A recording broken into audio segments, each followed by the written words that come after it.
This patient was referred to me for endodontic retreatment of tooth number 9. According to the patient, this root canal was done over 20 years ago. Recently, she noticed a blister on her gum. As she explained it, she went and saw her dentist and was referred to us. So as you can see, crown, previous root canal, short fill, periapical lucency. Short fill, doesn't matter? No. It doesn't matter as long as there's no bacteria, but in her case, the dentist left necrotic tissue and bacteria behind.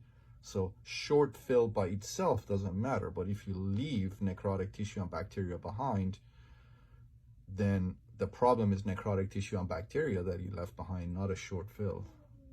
And there was also a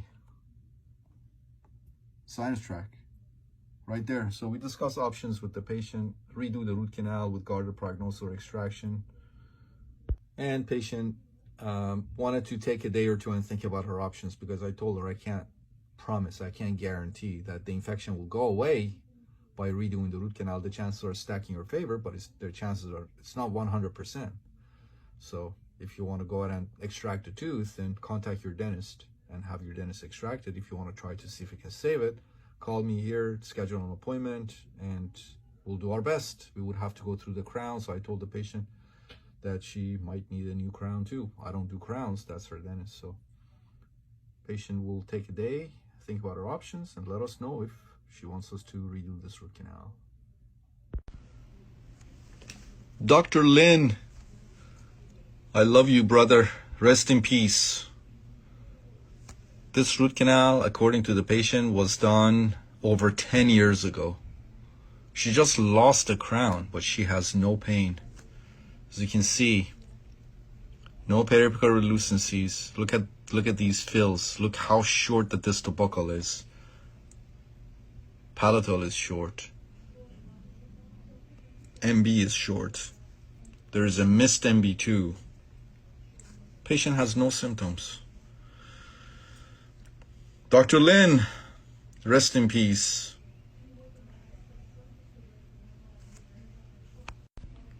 This patient was referred to me for evaluation of teeth number 8 and 9. Patient is in her 40s. When she was 10 years old, she had traumatized these teeth. Okay, so you can see the root canals, all right? A few days ago, tooth number 9 started to hurt. And then suddenly she noticed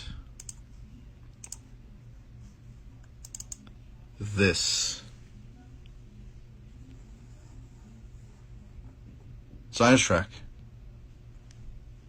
That's tooth number 9 right there. Tooth number 10 responded within normal limits to cold. You always want to examine, because you can see where that sinus tract is. So we know the source of the sinus tract is tooth number 9. Okay, but where is the periapical relucency? Where is the periapical relucency? How do you explain this?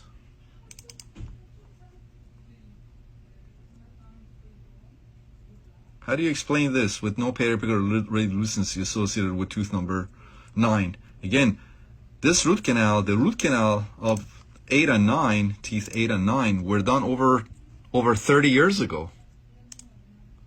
Over 30 years ago. So where's the periapical relucency? How do you explain that sinus tract?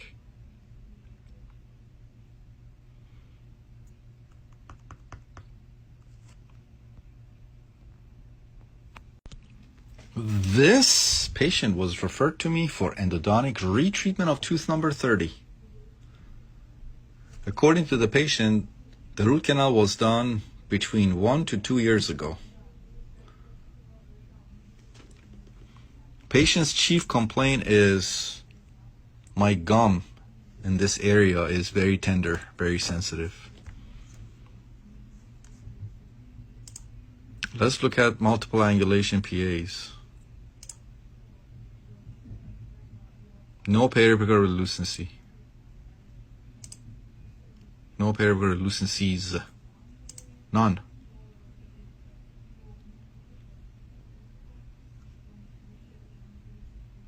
But this patient was referred to me for endodontic retreatment of the tooth. Should I just go ahead and redo this root canal? No, of course not.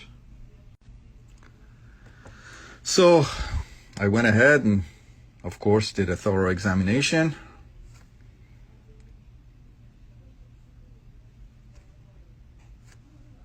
No intraproximal contact between the crown of tooth number 30 and crown of tooth number 31. No contact. And you can see on the radiograph also, there is no contact. No contact. So what happens is that food is getting trapped between number 30 and 31. Bacteria, microorganisms start growing on the food, creating a